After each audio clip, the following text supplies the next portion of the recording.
ಕಳೆದ ಕೆಲ ವರ್ಷಗಳಿಂದ ಒಕ್ಕೂಟ ವ್ಯವಸ್ಥೆಯ ವಿಚಾರವಾಗಿ ಕೇಂದ್ರ ಹಾಗೂ ರಾಜ್ಯ ಸರ್ಕಾರಗಳ ನಡುವೆ ನಿರಂತರವಾಗಿ ಸಂಘರ್ಷ ಏರ್ಪಡುತ್ತಿರುವ ನಡುವೆಯೇ ಬೆಂಗಳೂರಿಗೆ ಪ್ರಧಾನಿ ನರೇಂದ್ರ ಮೋದಿ ಆಗಮನ ಒಕ್ಕೂಟ ವ್ಯವಸ್ಥೆಯ ಸೊಗಸಿಗೆ ಸಾಕ್ಷಿಯಾಯಿತು.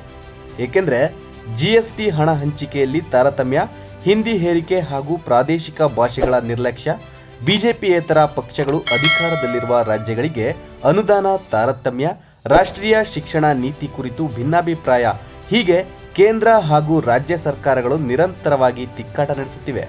ಕಳೆದ ತಿಂಗಳು ಶಿವಮೊಗ್ಗ ಜಿಲ್ಲೆಯ ಸಿಗಂದೂರು ಸೇತುವೆ ಉದ್ಘಾಟನೆ ಕಾರ್ಯಕ್ರಮಕ್ಕೆ ಸಿಎಂ ಸಿದ್ದರಾಮಯ್ಯನವರಿಗೆ ಆಹ್ವಾನ ಕುರಿತು ಪ್ರೋಟೋಕಾಲ್ ಪಾಲನೆಯಾಗಿಲ್ಲವೆಂದು ಕೇಂದ್ರ ಸಚಿವ ನಿತಿನ್ ಗಡ್ಕರಿ ವಿರುದ್ಧ ಸಿಎಂ, ಡಿಸಿಎಂ ಸೇರಿದಂತೆ ರಾಜ್ಯ ಕಾಂಗ್ರೆಸ್ ಮುಖಂಡರು ಕಿಡಿಕಾರಿದರು.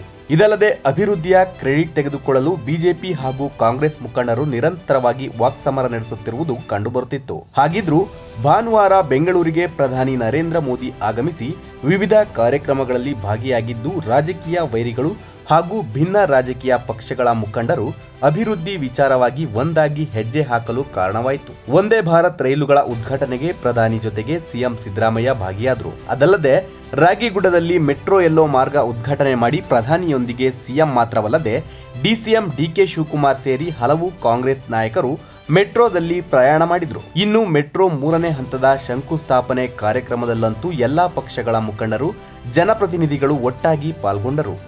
ಪ್ರಧಾನಿ, ಸಿಎಂ, ಡಿಸಿಎಂ ಮಾತ್ರವಲ್ಲದೆ ಕೇಂದ್ರ ಸಚಿವರಾದ ಎಚ್.ಡಿ. ಕುಮಾರಸ್ವಾಮಿ, ವಿ. ಸೋಮಣ್ಣ, ಶೋಭಾ ಕರಂದ್ಲಾಜೆ, ಪ್ರತಿಪಕ್ಷ ನಾಯಕರಾದ ಆರ್. ಅಶೋಕ್, ಸಂಸದರಾದ ಡಾಕ್ಟರ್ ಸಿ.ಎನ್. ಮಂಜುನಾಥ್, ತೇಜಸ್ವಿ ಸೂರ್ಯ, ರಾಜ್ಯ ಸರ್ಕಾರದ ಸಚಿವರಾದ ಭೈರತಿ ಸುರೇಶ್ ಮತ್ತಿತರರು ಮುಖಂಡರು ಪಾಲ್ಗೊಂಡರು. ಸಿಎಂ ಸಿದ್ದರಾಮಯ್ಯ ತಮ್ಮ ಭಾಷಣದಲ್ಲಿ ಮೆಟ್ರೋ ಕಾಮಗಾರಿಗೆ ಕೇಂದ್ರಕ್ಕಿಂತ ಹೆಚ್ಚಿನ ಹಣವನ್ನು ರಾಜ್ಯ ಸರ್ಕಾರ ಭರಿಸುತ್ತಿದೆ, ಹಾಗೆಯೇ ಗುಜರಾತ್, ಮಹಾರಾಷ್ಟ್ರದಂತೆ ಕರ್ನಾಟಕಕ್ಕೂ ಹೆಚ್ಚಿನ ಅನುದಾನ ಕೊಡಿ ಎಂಬ ಅಂಶವನ್ನ ನಗುತ್ತಾ ಹೇಳಿದ್ದು ಬಿಟ್ಟರೆ ಎಲ್ಲಿಯೂ ಪರಸ್ಪರರನ್ನ ದೂರುವ, ಕಾಲೆಳೆಯುವ ವಿಧಾರಣೆ ಕಂಡುಬರಲಿಲ್ಲ. ಬದಲಿಗೆ ನಗುನಗುತ್ತಲೇ ಕಾರ್ಯಕ್ರಮವನ್ನ ಯಶಸ್ವಿಗೊಳಿಸಿದ್ದು ಕಂಡುಬಂತು. ಎಲ್ಲದಕ್ಕಿಂತ ಹೆಚ್ಚಾಗಿ ಪ್ರಧಾನಿ ಮೋದಿಯವರು ಸಿಎಂ ಹಾಗೂ ಡಿಸಿಎಂ ಅವರೊಂದಿಗೆ ಹೆಚ್ಚು ಮಾತನಾಡುತ್ತಾ ಸಮಯ ಕಳೆದಿದ್ದು ವಿಶೇಷವಾಗಿತ್ತು. ಲೇಟೆಸ್ಟ್ ಹಾಗೂ ಇಂಟ್ರೆಸ್ಟಿಂಗ್ ಸುದ್ದಿಗಳಿಗಾಗಿ ಬಾಸ್ ಟಿವಿ ಕನ್ನಡ ಚಾನೆಲ್ನ ಸಬ್ಸ್ಕ್ರೈಬ್ ಮಾಡಿ. ಹಾಗೆಯೇ ಬೆಲ್ ಐಕಾನ್ ಪ್ರೆಸ್ ಮಾಡಿ. ಇದರ ಜೊತೆಗೆ ಫೇಸ್ಬುಕ್, ಇನ್ಸ್ಟಾಗ್ರಾಮ್, ಎಕ್ಸ್ನಲ್ಲೂ ಮಿಸ್ ಮಾಡದೆ ಫಾಲೋ ಮಾಡಿ.